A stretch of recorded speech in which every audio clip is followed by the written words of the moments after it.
As has been mentioned, I am the author of a book that examines the IPCC, which is why I have the pleasure of addressing you today. My book is called The Delinquent Teenager Who Was Mistaken for the World's Top Climate Expert. So the IPCC is a prominent, immensely influential international body. Reports written by the IPCC are cited by governments around the world as the reason that we need new taxes, such as carbon taxes, and as the reason that we need ever stricter controls on greenhouse gas emissions. This year is an important milestone because the IPCC has just turned 25 years old. Back in 2007, it was awarded the Nobel Peace Prize. Curiously, despite its importance on the international stage, the IPCC has received little media scrutiny.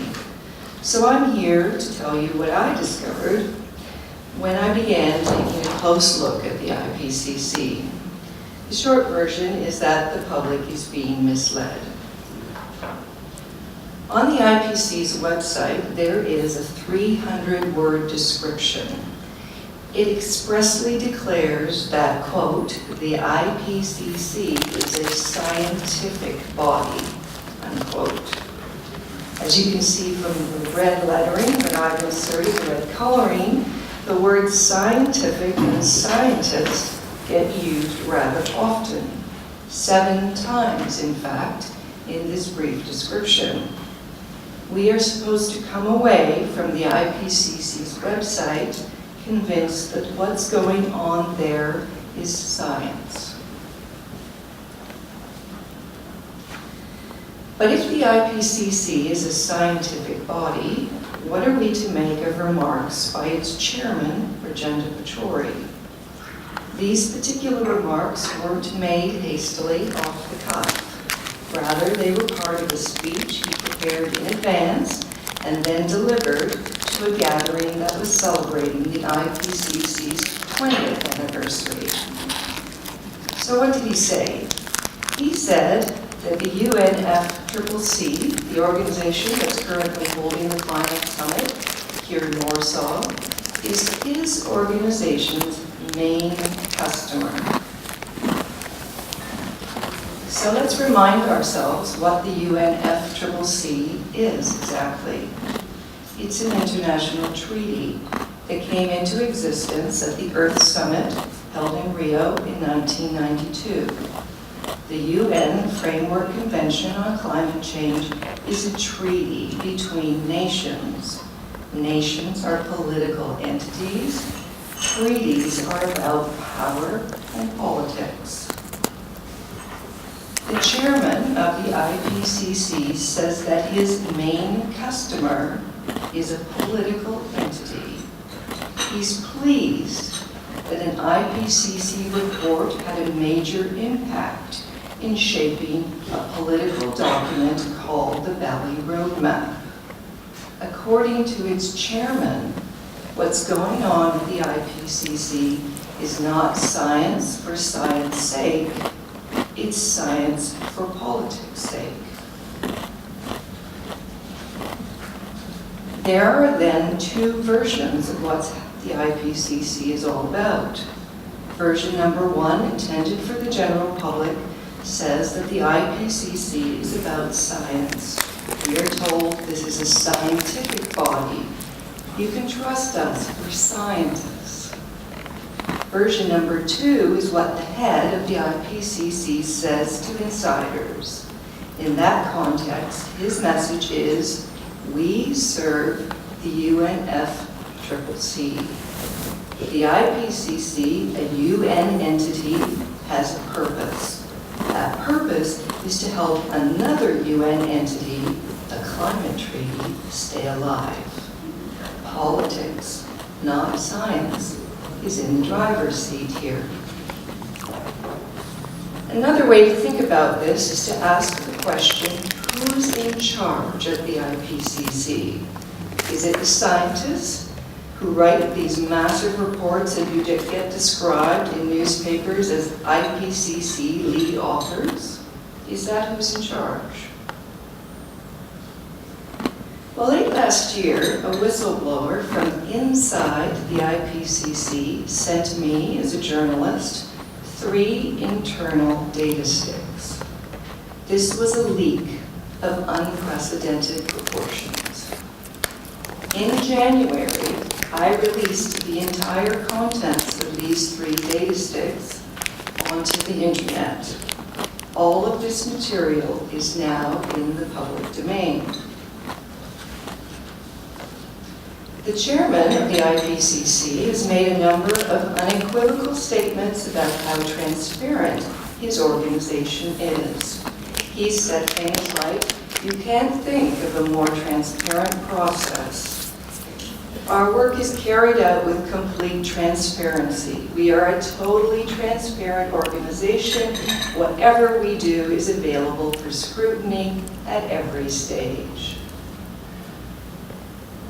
But among the documents on these data sticks, there's one that tells certain IPCC personnel that the progress reports that they're writing are for internal use only. These, quote, "will not be made public," unquote. These people are assured. Let's compare and contrast. The chairman of the IPCC says, "Whatever we do is available for scrutiny at every stage." But insiders are told only comments and author responses will become part of the public record.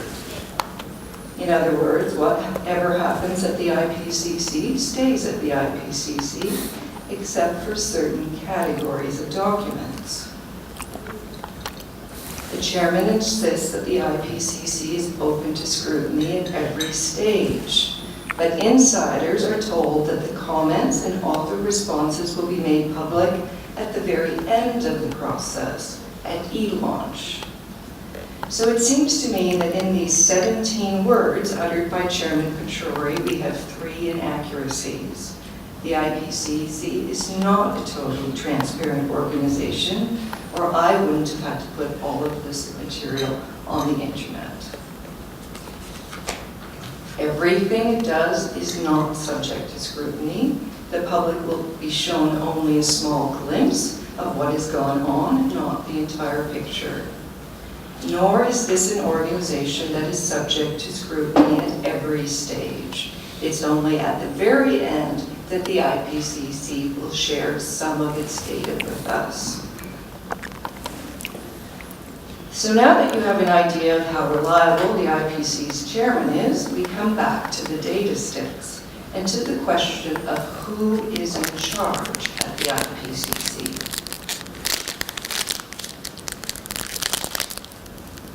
Our scientists in charge. One of the documents on those sticks was about Chapter 4 of the IPCC's latest report. That chapter is called Terrestrial and Inland Water Systems. Now, outsiders who provided feedback on an early draft of Chapter 4 were concerned that its title is misleading. They felt that the word ecosystems should be substituted for the word systems. That's a pretty small change, 3 characters. This is what it was suggested that it should be called. Add 3 letters to the title, said the outside reviewers, and it won't be misleading anymore.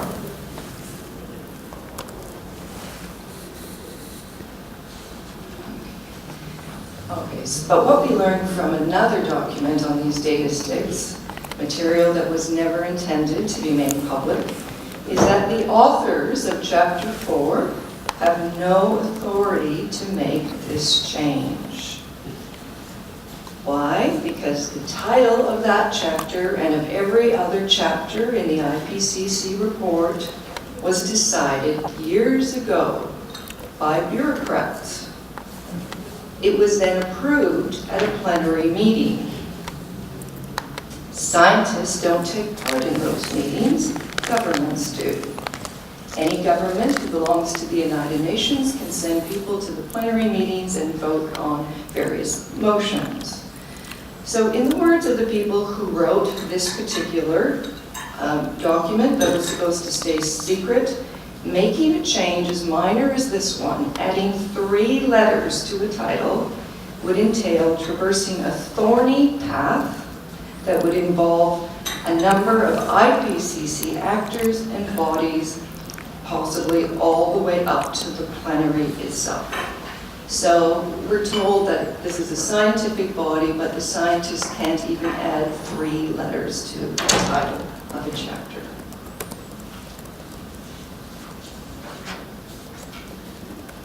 When we're told that the IPCC is a scientific body, we naively imagine that it's the scientists who are making the important decisions, but they don't even write the titles of their chapters.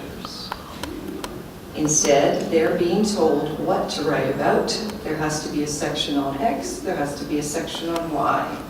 They're told how many pages they must say it in. They're also being urged to make sure that what they say now doesn't contradict earlier IPCC reports, and that it doesn't contradict what's being said in other chapters of the report to which they are making a contribution. So there are these kinds of comments to the authors in these documents. You should pay particular attention to ensure that there's a seamless continuation of previous IPCC efforts. It doesn't matter if the science has changed. We want a report to be a seamless continuation of what we've said before. You know, we want you to choose not the best case study that's going to demonstrate your point in your chapter. We want you to choose a case study that contributes to the overall theme of the report. And you should be aware that some of the feedback we've received is highlighting potential conflicts with other IPCC chapters and previous reports. So that's what the internally IPCC authors are being told within the process.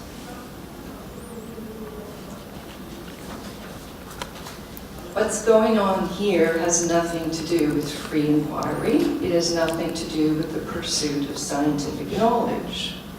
Years in advance, IPCC bureaucrats predetermine what topics the next report will explore and what topics it will ignore. In effect, the IPCC is ordering pizza. It's selecting pepperoni, tomatoes, and cheese, but no onions or peppers.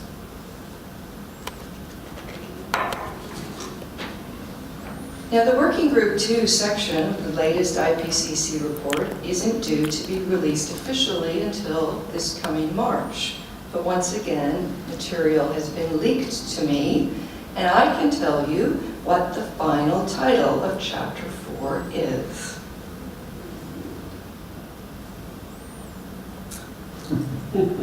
Outsiders who read the draft told the IPCC this title was misleading.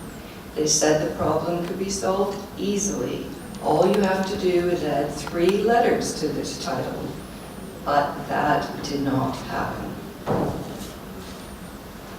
The IPCC is a bureaucracy. It's a bureaucracy that uses scientists.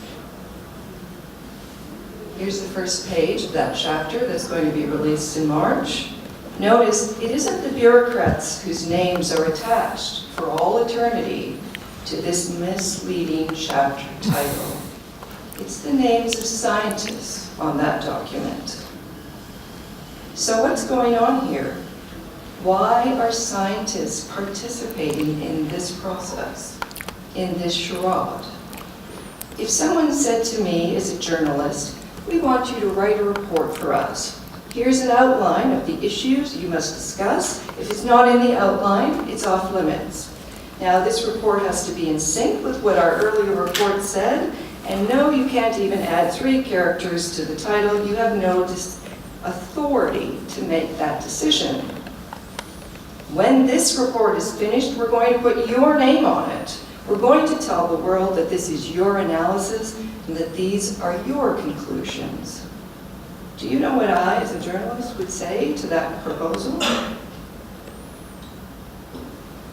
I'd say, take your report, somewhere else. My reputation matters to me. I would never allow my name to be associated with a document that had been written under those kinds of conditions.